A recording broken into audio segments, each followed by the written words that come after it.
What's up, guys? Hope you're all doing well. Today, I actually tried a video, this exact same video yesterday, but ended up messing up about 50 times. That is the beauty of content creation. Took like three videos, each of them 20 minutes long, and I just fumbled the bag. Honestly, I was so shit yesterday. Was not switched on, didn't have any notes in front of me, didn't have like a little cheat sheet I could read off, and yeah, just didn't end up liking any of it. So we're back, and this is going to be done in one take, I'll tell you that.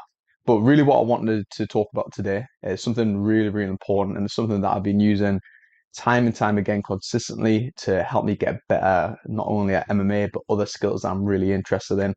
And I honestly think if you guys start to use this and use it well, you can pretty much be sufficiently self-taught in any skill, any field you do this in to a good level as well. The thing that I'm talking about is the ability to record yourself. If you're not already recording yourself, then you're missing out on one of the biggest tools that's needed to help you improve your skill, and that's objective feedback. If you have some kind of hobby or interest that you're wanting to get better at, let's say jiu-jitsu, tennis, golf, even less sport related ones like playing an instrument or even public speaking, then you already probably have some time away in the week where you practice that skill. Maybe that practice is an hour a day, maybe it's half an hour every 2 days, X amount of sessions a week.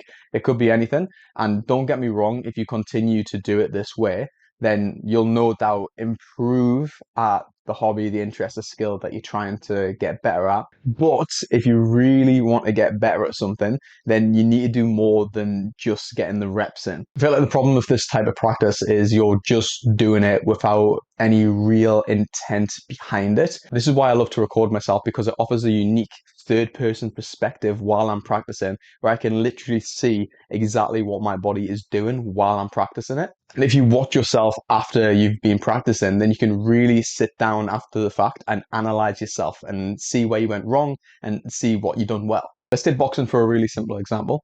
If I want to get better at throwing my cross, then all I'm going to do is I'm going to set my phone up off to the side and I'm going to start shadow boxing. And the purpose of the shadow boxing is to get better at my cross. So I'm going to throw a hell of a lot of right hands from me because I'm an orthodox fighter.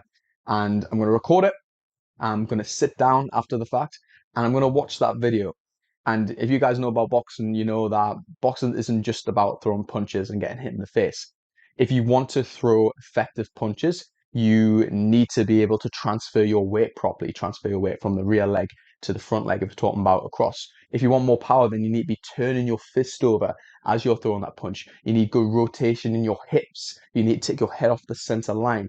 All of these things are super, super important when it comes to throwing a more effective and dangerous cross. And if you record yourself and look back at that video, you'll be able to see whether you are doing these things or not. When you watch the video, you can pick out one thing that maybe you aren't doing too well. And then for the next round, you can try and correct that one thing with a specific focus on it. That's a much better feedback loop than just doing rep after rep after rep after rep and expecting to get better at things. That's just not how it works. You need to do reps on reps, but with the intent of trying to make small little adjustments in order to make it more efficient and in order to make it better. And this expands more than just sports. Obviously, I come from an MMA background, so that's the biggest one that I'm going to come up with, but it also works for other things. It can work for things like speaking or public speaking. I just recently done a podcast with my mate Luke, and as cringe-worthy as it is, I sat down and I watched the video.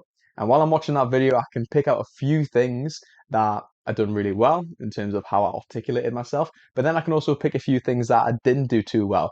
I used some filler words when I really didn't need to use them filler words. I sometimes paused way too much. I sometimes looked a little bit nervous. All them things, it might seem arbitrary when I'm talking about them now, but all them things I can sit down, I can look at, and I can review so that when I'm in that situation, maybe another time in my life, maybe I do another podcast, maybe I'm talking to somebody, I'll be better prepared for how I'm going to be able to talk, how I'm going to be able to act, and how I'm going to be able to present myself. Being a personal trainer, I do this all the time with clients as well. Whenever I get someone new in the gym, and have them do something like an RDL, for example. If you're a personal trainer, then you know that the RDL is a bloody nightmare to teach people. Usually when people do an RDL, it's the first time that they've started doing a hinge movement and they get it wrong. So what I then tell them is to record themselves. Record yourself next time you're doing an RDL, then go back home, sit down, watch a video of somebody else doing an RDL, and compare the two and try and pick out some things that you done well compared to them, and maybe some things that you need to adjust in order to make your life easier for the next time you do it. And that's the beauty of recording yourself while you're doing the practice. All these little things you don't necessarily notice in the moment, and it only takes you to record yourself to actually see that and address the issue. And this is where I like to summarize and tell you guys my favorite terminology for this skill, which is perfect practice. If you already put the time away to practice your hobby, if you already put the time away to practice your interest, that is fantastic. Well done. You're one step closer, but it's just simply not enough.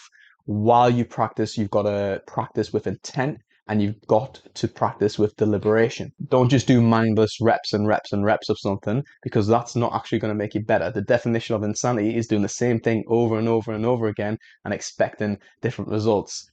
Do more reps, but with the intent of making each rep more refined and making small little adjustments until you are better. Anyways, guys, hope you enjoyed this video. Next time you're practicing your hobby, your interest, your sport, do me a favor, record yourself and then spend 4 weeks reviewing them videos and trying to make small little adjustments on what you did well, what you didn't do too well.